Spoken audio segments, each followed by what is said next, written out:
What is up, guys? EvilDualStorm here today, and today I have for you another series in the Build Guide series. This one is on the Kung Fu Master. This might get split up into two videos. See how we're going when we record through this.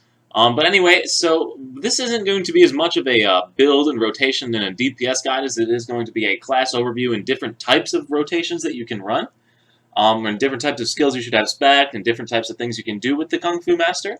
I'm going to try to be a bit more general in this than I have been in the other videos to try and be more encompassing to the class. So with that said, we're going to get started. So the main idea behind the Fire Kung Fu Master, which is what we'll be doing in this video, is the DPS, the sort of higher DPS build than compared to the Wind Kung Fu Master. So your main DPS comes off of your Tiger Strike. So you see it has really solid damages. Mine's getting boosted by my Soul Shield, but it also readies a thing called Hellfire Kick on hit, which we'll get into here in a second. So basically your main skill is your 2.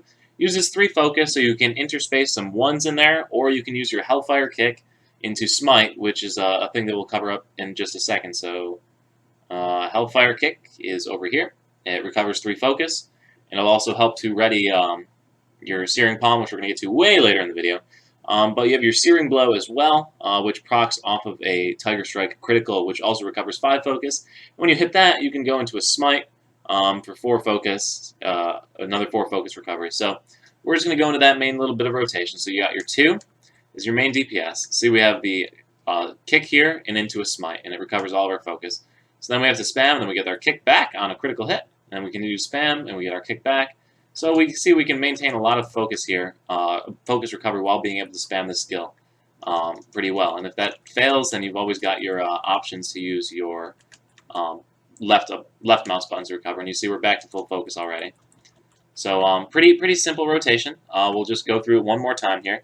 So you've got your 2, your dragon, or your punch here. So you punch, you get your F to recover focus, and into a Smite to recover more focus. I already had full focus, so that wasn't actually a good way to do it. If you're running low on focus, you can throw a couple of your left mouse buttons in to gain some recovery there. But as you can see, you really stay at pretty high focus throughout the use of this whole rotation there. So that is your main idea behind DPS, or one of your main ways to get DPS out as the Kung Fu Master. And it's a rotation you'll be doing quite a bit in different states. So there's a whole bunch of skills on the Kung Fu Master that take you into different states. You have your Searing Palm, you have your Tab, you have your V. There's a whole bunch of different ones to get into. But before we get into that, we're going to show the CCs, or the double CCs that the Kung Fu Master can get. So they're on Daze and Stun. You can have both of these spec for double CC, but you will lose some damage if you spec for the double Daze and double Stun at the same time. You also have a singular knockdown on your 3. But as far as double Stun, double Daze, so there's a whole bunch of different ones you could pick here, but in reality, some of these are much more difficult and require contingencies to hit. Like this triple kick, you need to evade something using dash right or dash left, or if the enemy is blocking or countering. So it's going to be a bit more difficult to get into one of these if you need to hit a double stun on a boss or something. So you're much better off taking the Tremor Stun along with the Rising Dragon Stun. So this is your Z and V, and so let me spec it in for the double stun just to show you. So we're up at the boss and we're fighting, so we hit our Z and our V, and we get the double stun. Simple and straightforward. So now we'll reset the boss, and we'll go back into this. So we'll go back to Enhanced Party for that. And what the other thing you have is you have 3 on-demand dazes that you can pick. So your Rising Dragon Z can be spec'd for daze or stun. So if you want to keep double stun, then you're going to have to keep it on stun. However, your C can be spec'd to daze, and your 4 can be spec'd to daze. But your 4 is pretty much a necessity for getting into Searing Palm.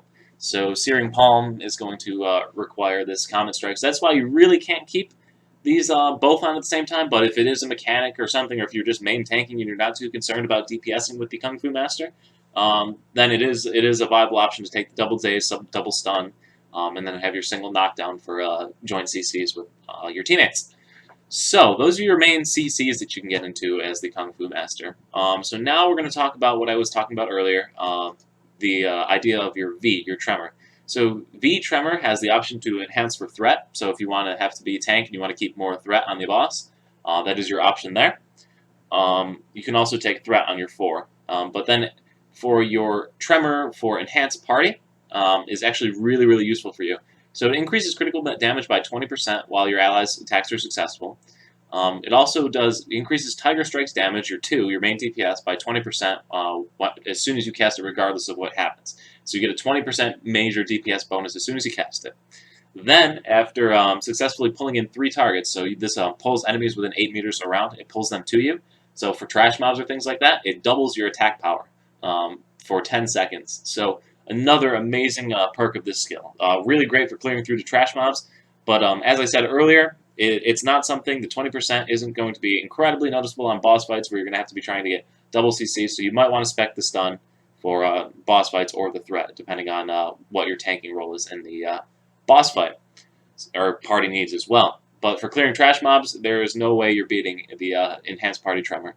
It doubles your damage. So really, really useful. And so let's show that in a combo with our Tiger Strike. So we're just hitting a couple Tiger Strikes, and you see the DPS over there was 16,000 for hitting the 3 Tiger Strikes. I also crit on all of those. So that's a bit skewed. Anyway, so now if we use Tremor and we go into it, and then I'm not hitting them, but I still got 16,000 even though I only hit 1 crit during that. So you can see the DPS will be much more in favor of the Tiger Strike with Tremor. So we'll just retry that one more time. So we'll show it without Tremor, just to get a bit better of a baseline. So there we go. That's a bit more realistic. 8,000 with no crits. And then if we retry it and we throw Tremor on, and we got all crits on that one, so you see 26,000 damage after hitting all 3 crits on that. So it was 16,000 with hitting all crits without it on, and then 26,000. So a huge DPS boost by using that enhanced Tremor. So those are your main ideas on that. That's how the V works to enhance yourself. Okay. Now we're going to talk about gap closers on the Kung Fu Master. There are 4 of them to my knowledge. So you have your right mouse button, which gap closes. You have your F off of your right mouse button. So if you're blocking with 1, if you're countering with 1, and you lead with your right mouse button, you see how the icon is changing every time I block? It's a different type of gap closer that does more damage than the original. So hit it once again, and then also right mouse is also available again. So you can get a double gap close on things like that. Next, you have your C as a gap closer. So C just goes up, and it also resists attacks while it comes in, depending on which spec you pick. You could have multiple specs you pick will resist the boss, but nothing dumb happens. All right. So you can respec the boss. You can spec your C for increasing the damage of it. You can spec it to give you immunity while you're coming towards the enemy, or to daze when you approach the enemy. So all 3 are useful specs. Daze if you're trying to get the double daze, resist if you're trying for more resists, and increase damage if you're trying to kill things. It also decreases the cooldown of Searing Palm by 9 seconds if you resist while using Flurry, the first spec. So incredibly useful because Searing Palm is a major DPS boost to the class. So those are nope. There's one more gap closer. It's your tab. So if your tab is off of an enemy, you get your buff skill. But if you're pointing towards an enemy, you get a gap closer. So it's pretty simple. You just run in and gap close your enemies. So those are your gap closers. Now you have a whole slew of resists, defenses, and etc. from the Kung Fu Master.